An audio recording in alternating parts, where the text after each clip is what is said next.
Tape Deck Media. Ruddle me this, ruddle me that. We got the riddles that'll make you chat. Oh yeah, baseline stuff with groove is tight. Get your funk on, we're rocking tonight. One more time. Good morning, Ruddle Maniacs. Happy Monday to you. Hope you had a good weekend. Hope you've got some cool stuff lined up for the week. We are up to episode 75 of Ruddle Me This. Good God, where does the time go? Once again, I am your host, Taylor Ruddle, the Prince of Dorkness, and today on the podcast, my guest's nickname is the Duchess of Death. Today's guest is going to be Amanda from the One Nothing podcast. Amanda and her co-host David, they both had me on their podcast One Nothing about a month or two ago, and we've been hoping to have them both on my podcast. So this week, I'm going to have Amanda on the show, and then the following week, we're going to have David on the show. So I'm really stretching that one podcast appearance into several weeks of content for myself. As I once said in the past, I am the Grift King. Or maybe Bludger King. I can't remember what I called myself. I think Bludge King was what I called myself. You get the idea. Either way, I am living large and scraping by. I really should get that phrase tattooed on myself somewhere, because that has basically been how I have lived my life for the past 32 years. So at the time of this recording, I'm still using my previous podcasting equipment, but I've got some cool news. As of last night, at the time of this recording, so the 9th of July, I actually went ahead and ordered myself some new podcast gear. I ordered myself another Samsung Q2U mic, which is what I'm recording on now, and I also ordered myself a Zoom P4 PodTrack 4-track podcast recorder, which I am super excited to arrive here, because if you've been listening and watching along with everything I've done, I've been recording into my laptop for the last year and a bit. I was first introduced to the idea of the PodTrack recorder from Tim Batt, who is quite possibly the comedy podfather of New Zealand. He's a stand-up comedian who, him and his buddy Guy Montgomery, they have a podcast called The Worst Idea of All Time, and I think that is pretty solidly the most successful comedy podcast to come out of New Zealand. Tom Sainsbury, might be pretty close on their heels though. But I went along to a seminar that was done, and Tim Batt was one of the guests. He was talking about how to get a podcast going, and the thing he recommended was the Zoom PodTrack recorder. So in theory, that thing is battery powered. You can plug multiple microphones into it. I'm hoping this will help me get out there and record ghost stories a bit more, because I don't have to lug my laptop and cables and stuff like that. I can just bring the microphones and the PodTrack recorder. So hopefully I can go out and get some interviews done in the field, like I get to pretend to be like a reporter or something for once in my life. So I'm hoping by the time this episode is dropped, I have got the gear. I've received a bunch of emails today saying some of it has shipped. It's all piecemeal, different companies shipping different things, but I'm very excited to have that arrive. I cannot wait to go and have a play with that. A couple of quick plugs before we get started. As always, Tuesday night comedy at the Laugh Cellar, as well as my quiz on at Archie Brothers or Holy Moly in the EntX Centre in Christchurch. They are giving away $10 cocktails and $8 beers, which is astronomical in this economy. So that is a hell of a deal. Come out and get yourself a couple drinks, some free popcorn, do a quiz. We've got heaps of prizes to give away as well. The Old Faithful quiz on Wednesdays at Moi Moi. Get some yummy Mexican food in here, as well as some, I think they're like $8, $6 something. They're very cheap frozen margaritas you can get there, so get amongst that as well. Cost of living crisis and all that, cheap drinks are where it's at. Thursday night, of course, the Laugh Cellar, great lineup of comedians. I myself will be on there. I'm kind of beginning to spin up to record my Panic at the Buffet show, hopefully in September. I'm hoping I can put that on at Little Andromeda, so starting to run some of the material for that again. And then on Friday, Winniebago's Rangiora, this Friday, the 2nd of August. I'll tell you a quick story before we get in. So there's a round called Guilty Pleasures, which has all the songs that people feel guilty for enjoying but shouldn't. Things like the YMCA, Baby by Justin Bieber. It's got all sorts of different tracks in it, but it has a lot of those dance-along songs like the Macarena, the Catch-Up song, everything like that. And a piece of feedback I kept getting was that people wanted slightly longer to dance along to the songs. So I had a chat to the manager, and we decided to, what we'd do is I would edit a dance medley. It's about 7 minutes long. It's got all the tracks in it. It's got the Time Warp. It's got Macarena. It's got the Catch-Up Song. It's got Gangnam Style, everything, Single Ladies by Beyonce. I mean, for me, who's not a DJ, I thought it was quite a seamless edit. So we played that last month. People liked it. they really liked it. To the point where people started jumping up on the chairs, jumping up on the booths. A couple of people got on a table, which at that point, one of the managers was giving me the throat cut, like, put a stop to this gesture, because health and safety reasons. So the plan worked. People really were whipped into a frenzy by my dance mix, but maybe a little bit too much. So if you're going to come along, I've been given permission to do the song again. I just have to tell the people beforehand, don't jump up on everything. Stay firmly planted on the floor. Alrighty, so that's enough out of me. Let's have a nice warm welcome to the podcast for one half of the 1-0 podcast, the Duchess of Death, Amanda. Welcome, Amanda, to the show. Thank you. It's I think we've how far out did we book this? Probably a couple of months. We kind of scheduled this in after you two were so kind as to have me on your show. So here we go. My turn to host you. I guess how's everything going for you at the moment? It's going really well. I'm really excited to be here. And like you said, the first time that we all got together was just a really great time. And I'm really looking forward to this day. And here we are. So. I was thinking to sort of call back to the end of your podcast. I've written a new one-liner. Would you like to hear that? I would. Okay, so here's a new joke. It's on the weekend I attended the Christchurch Identity Crisis Support Group Gala. Talk about a who's who kind of event. Magnificent. So we got the first joke out of the way. If that doesn't work, I normally tell the audience, can I tell you a revised version of the joke? And they go, yeah. And so I say, on the weekend I attended the Christchurch Owl and Owl Owners Association Gala. Talk about a who's who kind of event. That's more like dad joke quality. It is, yeah. Definitely 100% my style. That's a good one. I figured because there was animals involved, it might be it might be more your speed. Oh man. So let's talk a little bit about your history as a podcaster. How long have you been running the 1-0 podcast for? February 21st of 23. So just over a year, going on a year and a half now. Very good. And had you done, I listened to your podcast on the paranormal, what was it? NL? Is that Nova? It's somewhere in Canada, wasn't it? Yeah, she's in Canada. Yeah, that was a good time too. And you mentioned in that you sort of didn't really get podcasts, but then you discovered a few that like sort of grabbed you, and then you kind of realized what the medium could be. But apart from that, you haven't had any experience. Like, is this your first kind of foray into media?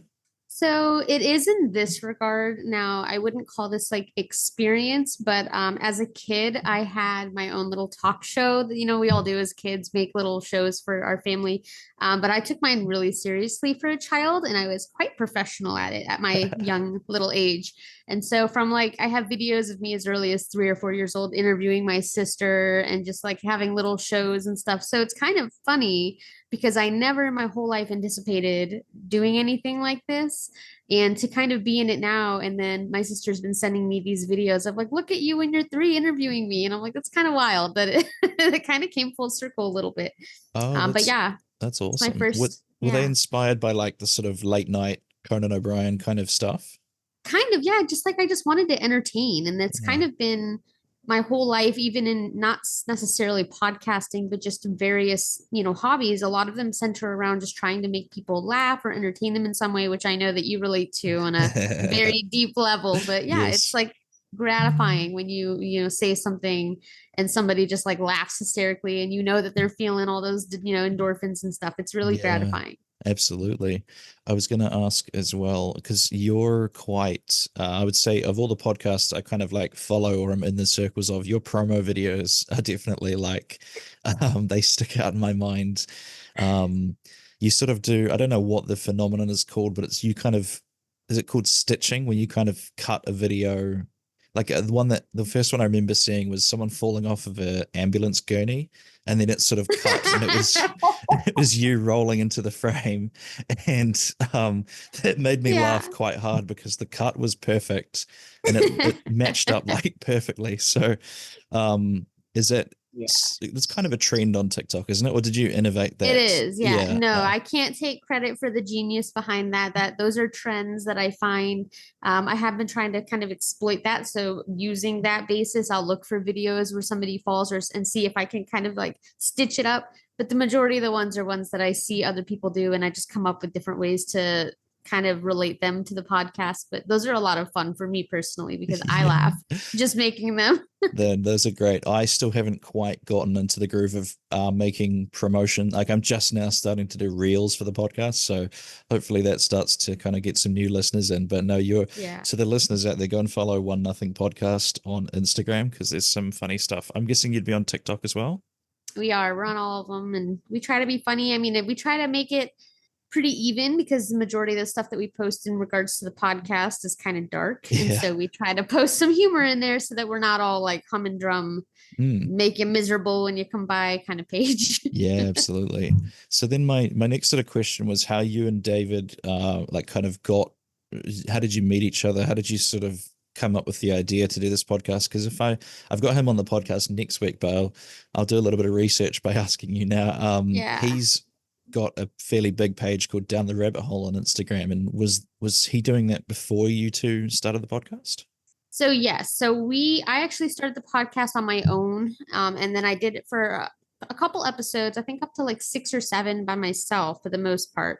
And then I had my other co-host Rachel, who isn't as much involved these days because she works a lot, but still part of it. And she would, co-host with me a couple of them. And David was just a listener who found me through a collaborative project that I was doing for a paranormal group, and he really liked the topic that I covered, and he reached out and he's like, I found you from this and I really enjoy what you do. And he had already had the Down the Rabbit Hole page, but he was at like 2,000 followers. Like it was like he had just started it. Wow. So he really very quickly blew up, and nothing to do with the podcast. That was just his own, people really engaged with his posts, but he blew up really quickly. That's always been, nice because he has a good reach, but Yeah. the majority of his followers are there, for his paranormal content. So it doesn't necessarily translate, but that's okay. But yeah, I'm really excited and proud of him for his success, and he's grown a long way. But since kind of meeting him, and he was really always like supportive and inspired, and he would listen to episodes and then reach out, be like, oh my God, I love how you did this. And I love how you did this. So I got kind of tired of doing it alone, and I just kind of wanted somebody else in it with me. And I'm like, well, I don't really have any other candidate except for this guy because he's, so far the most supportive person I've met. So I asked him, he was down, we did a couple episodes, and it was just like kismet. So ever since, he's been every episode with me, we do together. Most of the time I leave him in the dark about the content just because I really love capturing his like natural raw reactions. Yeah. None of it is scripted, none of it's rehearsed. Every oh my God and holy shit, that's all real raw reactions. So Oh, brilliant. yeah. That's a really cool story. It's funny how I'm fascinated with the idea of partnerships in creating media. Like every few years I'll go back and watch the South Park documentary, 6 Days to Air. And Oh, have you seen it before? I've not It's seen you that. can watch it on YouTube. Someone's uploaded it there, and it's fascinating because they actually create that show in 6 days leading up to the airing of the episode, which is why they can be so culturally relevant. I think is because it was Mhm. literally made the week of, and Wow. the documentary does talk a little bit about the dynamic between the two guys, like what skill sets they bring to the partnership, and they even say. They reference what was the band Van Halen. One of the two. He says, you look at Van Halen and you think, well, Eddie Van Halen writes all the songs, so he must be the driving force behind it. But when the way he says it, he goes, when David Lee Roth leaves, you say to yourself, well, fuck that band. And so like Yeah. there's a certain element of magic, I think, that can happen when it's like the sum is greater than its parts. Yeah. When you just and it's quite often unexplainable, I think, even to the people that are in the kind of in the working relationship. So I find it all very fascinating. It seems like you two have got quite a good sort of like you said, kismet or Yeah. whatever you would call it. We're in Um, the rhythm of it now for sure. So it took a yeah, little bit, but that's brilliant, and it's really cool that you both kind of started small, and then you kind of you've got your own projects, but then also this kind of combined one as well, which is just great. yeah. So yeah, let's get onto some of your tiny joys. You've got a list Okay. prepared there. I do. I came up with it on my little phone and made a note about this. Wonderful. So what was your first one there? So the first one I actually realized to me the other day, and it was I live in Florida, so half the year it's very rainy, and water will collect in the streets and in the um, little divots alongside the roadway, and little fish will find them. They'll travel through the sewers, and so I really that's something that always gives me joy is whenever I'm walking and I look down into a little puddle and there's just little tiny teeny little fish swimming around in it, and that's Wow, makes me happy. It's like their whole little world is just that puddle in that moment, so it's kind of that is difference of fascinating. perspective. Yeah, I Yeah. like that a lot. I often wonder that, like, when you're driving and an insect will fly into your car and then you drive hundreds of kilometers and you And think, then let them out. yeah, what does the insect think when it gets loose? Like, oh shit, where am Yeah, I? Like, and I I wonder what you think that all the do. time. Yeah. Like if you're a bee, do you just go and find the nearest hive and try to fit in? Or like, I don't know what I would do in that situation, but Yeah. um, the I've been fortunate that I've not traveled hundreds of kilometers with a bee in my car. I don't think I'd make it that far, but Yeah, that was a white knuckler of a car trip, I tell you. Every time it came out, I would roll the windows down and try and sort of shoo it to the outside, but it just wasn't going. So then eventually I kind of accepted my fate and I just ended up stuck it driving. out. Yeah. So the Florida thing is interesting to me because it feels like such a different place to where I'm from. Like we for the listeners that aren't familiar with the One Nothing podcast, it's generally about animal attacks. It's sort of it's not necessarily true crime, but it's in that kind of Yeah. ballpark, isn't it? We do some true crime, so we rotate between mostly animal attacks are like my forte, so I definitely emphasis on those. But we'll also do freak accidents and we'll do murders if there was like disturbing or bizarre elements to it. We try to focus on lesser known people so we can bring names to light that maybe aren't talked about or haven't been talked about in a while. Yeah. Um, yeah, we try to stay clear of like the Chris Watts and the Casey Anthony and all the big name cases. So. Yeah, make it a bit more interesting. I've got a friend who's just yesterday or today at the time of this recording flown to America to do. He's going to try and cycle across America, and I think he's going through the south. Holy He's not smokes. going as far as Florida, but he's going to Atlanta, I think. And it's funny because he did it sort of on a whim. He booked his tickets, and it was that kind of jump first and then figure out how to build a parachute approach. Yeah. But he's been told by a lot of people he needs bear spray because Yep. that's not a creature we have to worry about here in New Zealand. I'm not sure Yeah, if we you talked should. about this when I was a guest on your podcast, but yeah, have you had any large kind of wild animal encounters yourself? Um, Not ones that were like really scary or anything. I had an alligator approach me in the ocean once, which was that was pretty scary, but it ended, amicably. I wasn't hurt. The gator swam away. Um, I like to think because I have it in my head that I'm like Cinderella and the animals know, or Snow White or whoever. So I have it in my head that he was just coming up to say hi. I don't think he Yeah, was trying to eat me, but he was probably trying to eat me and I just spooked him. But that was my only real like big animal. I mean, I have encounters with animals all the time, but they always are peaceful. It's like I'll see, an animal from afar. I got pretty close to a real big a buck at one point, like a big deer. Yeah, so all pleasant experiences. My only negative interaction so far has been with a dog. well, that's good. Let's knock on wood Yeah. and hopefully that long may that continue. Yeah. Um, yeah, the idea because I'm trying to even think what the most dangerous animal here in New Zealand would be, and it's we do have some like deer and stuff like that, but wild Mm. pigs as well in certain parts. But I've never once I think you have to be deep in the bush to encounter Yeah. wild animals. So And I we're don't pretty. think I might be wrong, but I'm pretty sure New Zealand does not have a venomous snake. Is No, that right? we don't have snakes. We don't have snakes at all. At Um, all? Oh, you're nor missing out. we don't have snakes and we don't have we might have one poisonous spider or venomous spider is the correct word, isn't it? Because what's that Very distinction? good. Poisonous is if you eat it and it kills Yes. you. The venomous is if it Venom stabs you. is, Yeah. yeah. We don't have scorpions. We've got these bugs. Have you ever heard of a weta before? they're so hard to explain. Um, Maybe if you Google it after the show, I'm you'll be gonna, able to see what it is. But yeah. they're like crickets. It's like a big cricket, and they can get pretty big, like maybe this kind of size. Like, I've seen videos of people who eat them, like yeah, I think people do eat them. culinary, like, yeah. Yeah. Have you seen the King Kong movie, the one that was directed by Peter Jackson? I'm not good with names of directors, but I saw the original King Kong, like the first Uh, one that was I made way back in like whatever year, I 50s, it would have 60s, been a whatever. remake after that, but there's a scene where No, they okay. fall into a big pit full of insects and monsters and stuff, and there are giant versions of wetters jumping around. They're like as big as dogs, and yeah, I don't think they're really that dangerous, but I think they can bite you, which is probably not super pleasant because they are quite a large insect. Yeah, But some again, big I've chompers. yeah, I've never encountered them, but that's probably the easiest way to describe it to the audio only listeners. It's like a big cricket that is brown. That's kind of the vibe. Sorry to interrupt the show, but I gotta be a shill for a second.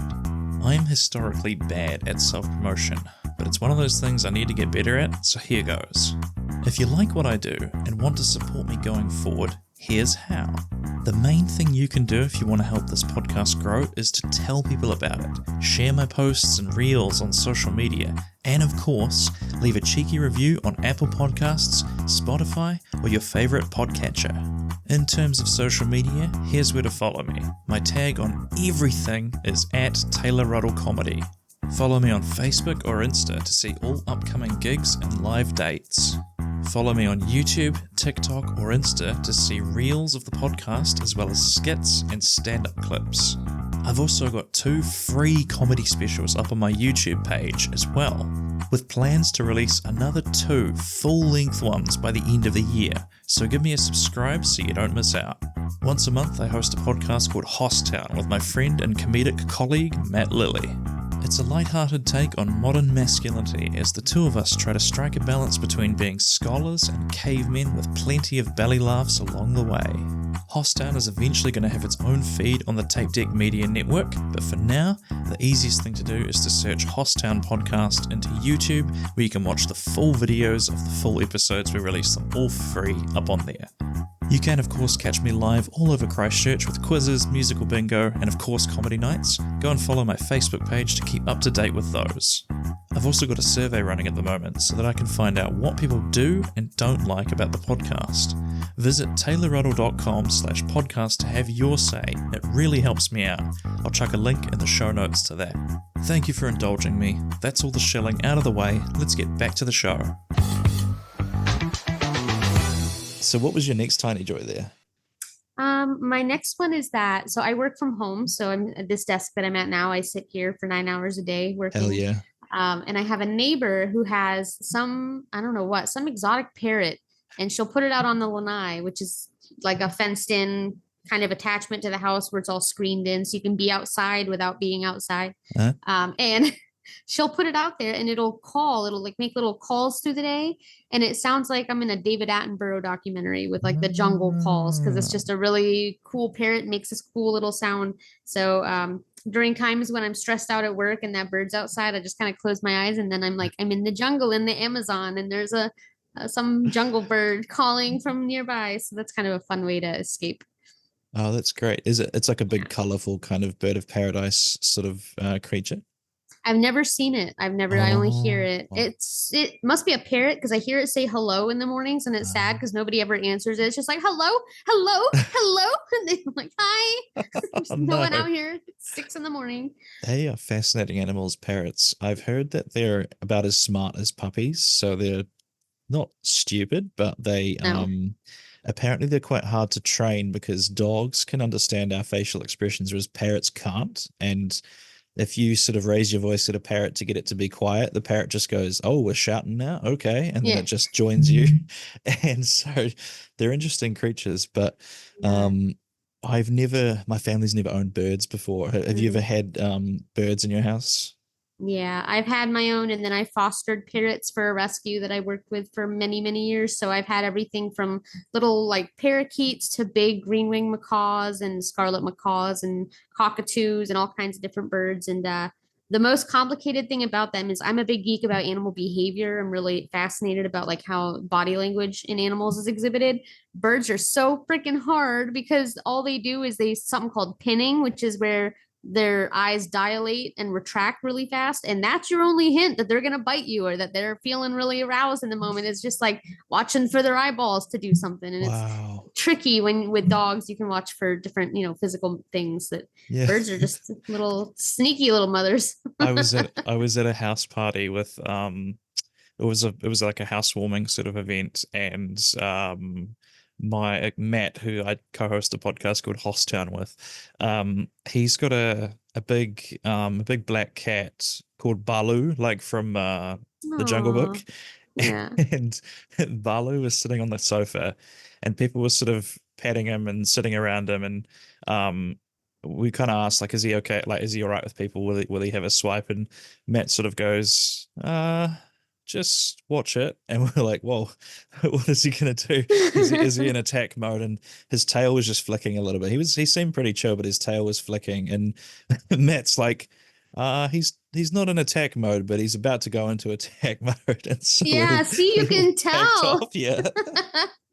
Yeah, you can tell with cats and even dogs, they exhibit all kinds of signs that are all like from afar, easy to tell. But with Yeah. birds, you have to be like right up on their face and be like, what are Yeah. your eyeballs doing? How are you feeling? And it's, You, yeah, you, they you can be actually tricky. you actually just unlocked a core memory of me. I realized we have had birds once because they used to bite me all the time. I don't know what the type of bird is. Do you know what a budgie is? Yeah, they're Okay, like so parakeets. Yeah. yeah, that's what they're called here. That feels like a very Kiwi name for them. So I don't know if that was the common name for them, but They're called budgies here budgies, too. yeah, They're okay, just, great. yeah. Um, I don't know if it's the same over there, but a common slang for men's underpants used to be called budgie smugglers, for whatever perverted reason. That was I what love that. yeah. Budgie smuggler. Or like a like a Speedo, the swimwear that men can wear, the Speedo. We call them banana hammocks. Banana hammocks, yeah, I've definitely Yeah. heard them called that before. But yeah, budgie smugglers is a classic one from over here. Which, like, it raises a lot of questions, doesn't it? I don't know if I want to know how I'm that just name curious came what about. part is the Yeah. budgie. Like I'm just it's like, are there two budgies? Yeah, but so we used to have, my father built like an aviary, and we had some budgies in there, and I used to you sort of catch them and you hold their wings down, but they would bite me in the whatever this part is, Yeah, the I webbing know. between my thumb, and it didn't really hurt. I think if it twisted, it was quite painful, but now that when you say you got to watch their eyes, now I think like, yeah, their eyes were probably going crazy at the time and they were biting Yeah, me. but you can't see because No. they're the size of freaking dots. Yeah. Tricky. Wonderful. So what was your next tiny joy there? My next one is I have baby lizards. We have little anoles that run around like your common chipmunk out here, but they're everywhere. And you open the door and they'll like kind of run into your house and stuff. So in the baby season, which is sometime like spring, summer, I walk in and there's just babies in my laundry room, just like on the walls and stuff. And I have to spend 10 minutes and catch them and let them all outside. But they get Wow. in through little tiny cracks. But that just makes me happy because I know that like, I don't know, something about bunch of little baby animals and their whole like home is just outside my back door of my home. So it's just like a neat little, we're neighbors and we don't even know it. Yeah. So they're lizards, you said. Yeah. And how Little big anoles. are they? Like as big as your hand? How big would one of those be? Like the full grown ones are, I mean, their tails are pretty lengthy, but they're probably like a little, maybe that big, like when from tail to head, but they can drop their tail. So if you try to catch them, they detach their tail and their tail just wiggles in your hand with no body Ah. attached. Super creepy, but they Yeah. regrow them. Like they're really unique little things. But we have a ton of they're called like Cuban anoles, which are like invasive or whatever, and they compete with our native anoles. And so, but the babies are they're like the size of my thumbnail. And so they're just so Wow. tiny and you can see their little heartbeat because they're so small. So when their heart's going, you can actually see their heart beating. It's just, they're really cool. Wow. Yeah. And they're not like, they don't bite you or anything like that. They're pretty. Oh, they pretty- try, but they're so small. They can't do any harm. So There's quite a few reptiles in Florida, are there? yes, it's reptile haven. And you said that it's quite different from New Zealand, but I mean, Florida's so diverse. I moved here from Ohio and it's like a different planet, even from within the country that I moved. So Wow. just so super, super different. The landscape, the animals, everything. It's like living in a frog tank, but I love it. Wow.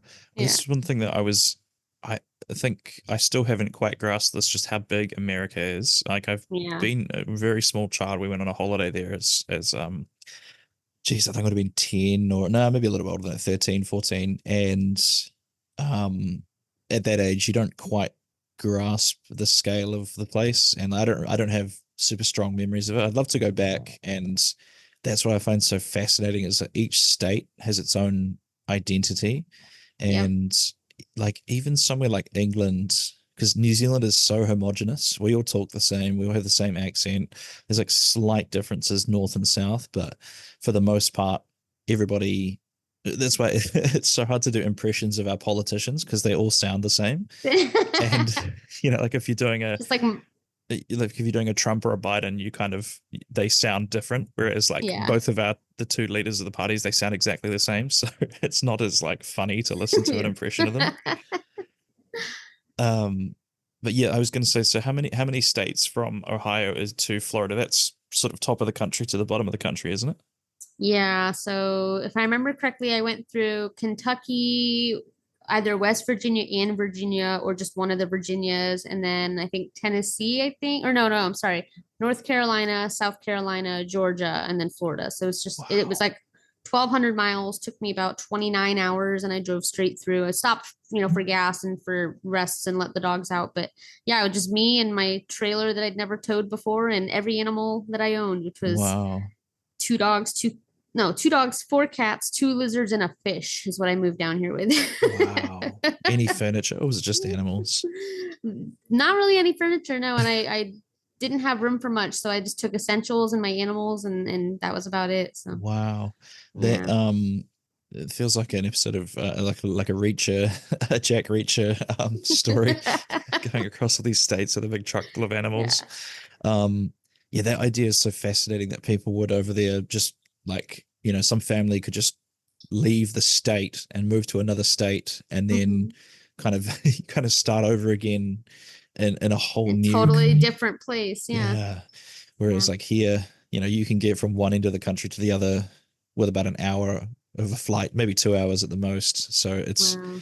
yeah, it still just hasn't really sunk in how big the states are. Um, Yeah. So I'm but impressed that your friend is ambitious enough to bike across it, but he's going to be bewildered because he's going to start out in the swamps and he's going to end out in like the high desert. So he's going to be well, I think bewildered at the terrain changes through yeah, his that's travel. that's what he said is he's gonna Yeah. go, he's starting in LA, I think, and then he's sort of cycling Oh, down. okay. So he's gonna go through Texas and then he's gonna go as far as what is that east as he can, then get to wherever Atlanta is, and that's when he's going to turn north and I think end in New York. But yeah, I think he said Wow. his first few days are going to be going through a desert, and I think the Yep. states are experiencing a heat wave at the moment. Mm-hmm. Yeah, so We sure are. and he's He's from gonna be hot. Ireland, so he's not built to be in the sun. He's from Ireland, he said. So yeah, he's going to have an interesting time. Oh Um, man. we should move on to your next tiny joy. Yeah. So my next one is I feel like kind of basic for women, but I wanted to say on it anyway. So appreciating a sunrise or a sunset in a place where I can't see any signs of humans, like I can't hear planes or see cell phone poles or have people talking, like just to be in nature for a sunrise or a sunset with nobody around me makes me feel very like connected to nature, makes me feel like that was like an experience that only I witnessed. It was like meant, I know that sounds cheesy, but it's one of my biggest joys. I try very hard. I just went out this morning, went to a new park for sunrise because I just love I the think I sun. saw you went with a couple of dogs, didn't you? I did. I It's my saw that on dogs. on the gram. Yeah. Yeah. What are your dogs called, by the way? So I have three, but one's a nutcase, so he doesn't go for stuff like that. And his name's Martin. But my two that my hiking companions are Charlotte and Envy. And it's Charlotte's 16th birthday this month. So we're just doing all Wow. sorts of fun stuff. Yeah. I love how Martin is such a straight-laced name, but he's the craziest of the dogs. He's a friggin' nutcase, man. Are they German Shepherds or Alsatians? I'm not quite sure what the breed is. So my youngest is a German Shepherd. My senior is like a Anatolian Shepherd mix, and then the nutcase is a beagle of all things.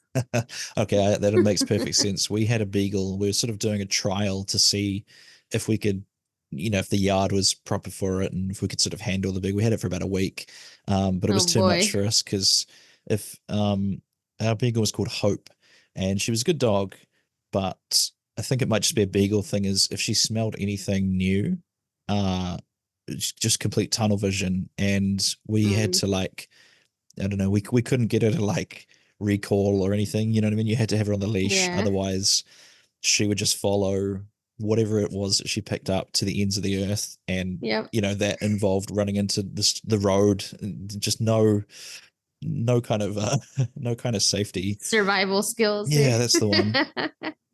So yeah, Yeah. if your beagle's anything like that, that makes perfect sense. Yeah.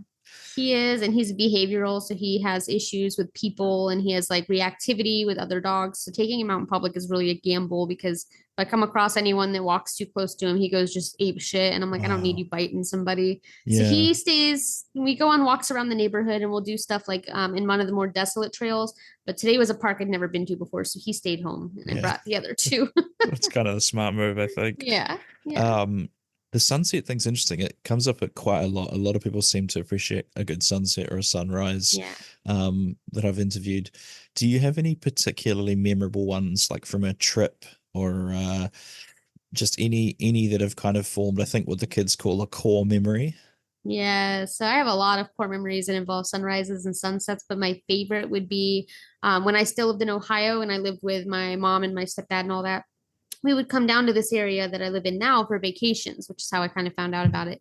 And we would stay in a hotel on the beach and we would wake up before sunrise and we would walk the beach as the sun was coming up. And it's always all the animals are always it's breakfast, so they're out, they're catching fish, the birds are out, the dolphins are out, everything's out. But this one morning it was just like an explosion, everything. There was sharks like beaching themselves, trying to go after stingrays. There were dolphins, there were pelicans scooping up fish, and it was just crazy. And there was nobody out there. So it was just me and my mom and my sister and my stepdad just surrounded by, Mother Nature doing her thing at that time. And Yeah. it was such a surreal moment. And then people showed up and ruined it, of course, but Always. I Yeah. started fishing and stuff like that. Ah, But that's something that I kind of chase now. So when I go out for, sunrises, if there's water around, I just want to sit there and watch all the birds do their thing and watch all the fish, eat their breakfast. And it's yeah. nice. The reason I started laughing when you explained that is because I thought I'm not a morning person at all, and so the only times I'm ever awake to see a sunrise is if I haven't slept that night. So that made That's me what kind I of laugh do. to think that like I I it would be, I could probably count it on one hand the amount of times I've actually set an alarm to be up before a sunrise. Um, so yeah, that I was set why. alarms. I don't wake up Yeah, to them, but yeah. when I told you earlier I hadn't slept yet, it's because I pulled an all-nighter so I could go out for sunrise because I don't wake up to my alarm Wow, either. there you So I go. have to stay up. Yeah, that's well, you've got to do what you've got to do to to get it done, right? So I think Get your joys. you've got one joy left, and I Yes. just got the 10-minute warning in Zoom, so that's pretty much bang on schedule. What was your last Perfect. joy there? My last one is just sitting down at night with a clean house and a candle going. It's just a level of peace that I wish everybody could experience. And I'm pretty sure most people do, but just something about like nothing to be done. You're resting, everything's taken care of, your house is clean, it smells nice, whatever you've got going on. It's just a really peaceful, satisfying feeling. And it's like the best sleeps ever come after nights like that. Wow, yeah, And if that's it's raining, even better. Yeah, I'm a big fan of the rain on the ceiling. Is I actually Yeah. just discovered, I need to listen to it, but I discovered a podcast called something like Scary Stories in the Rain, and I thought, yeah, that sounds right up my alley. So Ooh. I need to listen to that at some point. But that's an interesting one because I do you have to, like, if we're talking about productivity, are you someone that has a to-do list throughout your day, and are you fairly like aware at all times of your tasks? Oh yeah, you're Yes. okay. For the I audio have that book listeners, with me. yeah, she just held up a book with a lot of writing on the page that was Yes. showing. So Every then, day. is it hard for you to find that level throughout the day where you're like, okay, I'm going to give myself permission to be done with being productive for now? And if so, have you discovered any tricks or hacks that you could share with me and the listeners to as to how we could achieve a similar level of zen? So I definitely have not mastered that skill yet. I very much overwork myself, and I work two jobs, and I do that for necessity. So in times where I can choose between relaxing or doing something productive, my brain is like wired to be like, no, you have to do something. And so I'm to the point now, I work from home and it's like on the phone and on email. So there's a couple minutes between each family that I talk to, through the workday. And I push myself so hard now that if I don't have something to do to work on in those couple minutes between my existing job that I'm already doing, I feel like I'm slacking. So like I haven't mastered how to do that yet. Yeah. And I have a sleep debt, an incredible sleep debt, because I'm always like, no, let's just check off that one more thing on my list. It's like addicting when you make a list, you want to I'm check them exactly all the off. same. So Yeah. So I'm open to advice if anyone has that too, because I haven't mastered how to do that yet. One move that I've discovered, this is a way to, I do this sneaky move of like, if there's a task that I'm either on the way to doing or like I know can be done in like 10 seconds when I get back from wherever I'm at, I'll add that to my to-do list so that it's kind of like a freebie. Like, when you play bingo and they give you the center one for free, it's kind of like that. That's to get myself on a roll to spin up, that idea of like small victories help you kind of spin up and get going. And then I'd sort of been doing this on my own, but I learned this from a friend who's also in this kind of productivity hack mindset, and we have some good chats about that. But what she'll do is she has her to-do list, but then she also has one next to it, which is like for tasks that she can't do anything else on, or is like waiting for somebody else to respond. And so by moving stuff into there, those ones that like she can't do anything without somebody else's approval or doing whatever. I was sort of doing it on my own, but having seen her like sort of vocalize it, I thought, yeah, that's quite good. And so that's a great thing to look at my list and think like, okay, well, that I can't really do anything on that till tomorrow. I can't really do anything on that till tomorrow. I need to hear back from so and so. That can wait till tomorrow. And so like it's almost like copium. I'm like kind of just convincing myself that actually now these things will be fine to do tomorrow. So that's one hack that I've learned to then give myself kind of something similar. You're going to start trying something? I already do something kind of similar, not in that regard, but I have a table of like things to do today and then shit that I should have done yesterday that I didn't do. And so when that list starts to grow, it stresses me out to want to get it all done. So I don't know that helps in the same way that your list does, but I definitely do. Like I carry over, if a task isn't done the next day, it goes into my, okay, this is like priority focus. Like this, you didn't do this yesterday, so you have to do this today. Yeah. And then it starts getting scary when that list gets longer than your day list. Yeah. I've also noticed as well, a move that I can do to reduce items from my to-do list is I will pick a slot that I've got empty in my calendar and just set the time and then add that to my calendar so that like it's not it's almost like if my to-do list has too much in it, I can almost feel it like hovering behind me, and I think, oh no, there's so many things on the list. But if I move some of them to the calendar, I somehow I can accept the fact that like, well, it's not in the to-do list. It's okay. It's in the calendar. I'll do that I'll do it when the calendar tells me that I need to do it. And so delegating to yourself. Yeah, exactly. Future Taylor's problem. So that's a move that I've discovered that helps me unwind a little bit and not stress too much about to-do list items. And then Taylor from next Tuesday is like, what a fucking dick that guy was. Oh, sorry. I didn't know if I was supposed to. Yeah, swear it's A-okay, no problem. I tried my best. That's exactly it. So we got about 3 minutes left. We need to get the plugs in. So One Nothing Podcast is on all good podcast apps and catches. It's on Spotify as well, I would assume. Sure is. Have you got like a link tree or like a hub that we can direct people to check it out? Yeah, we have a link tree. It's like whatever the linktr.ee, like the weird way that they spell that. Yeah. / One Nothing Podcast. So we're pretty easy to find. We're on all social medias, all podcast platforms.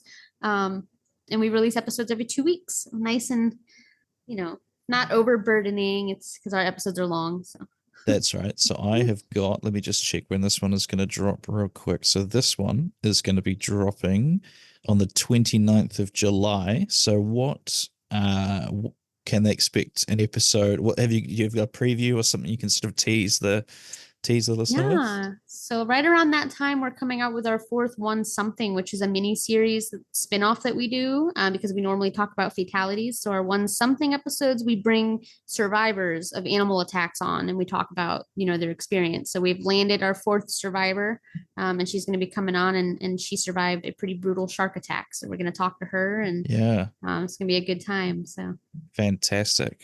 All right. Well, thank you so much. I know you're very busy. We just talked about it, so I appreciate you giving it your time.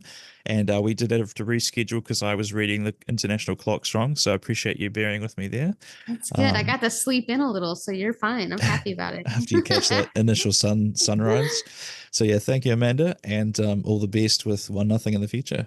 Thank you. Thank you for having me on. I really appreciate it. My pleasure. Thank you for listening to Ruddle Me This. Don't forget to hit subscribe and leave me a review on your favorite podcast platform. You can find me on social media at Taylor Ruddle Comedy on all the major platforms. You can also join patreon.com/Taylor Ruddle Comedy for free, which gets you access to all sorts of extras and behind the scenes content, as well as allows you to communicate directly with me and let me know what you think of the show. Tune in again next Monday for another episode of Ruddle Me This, and until then, Ruddle her out.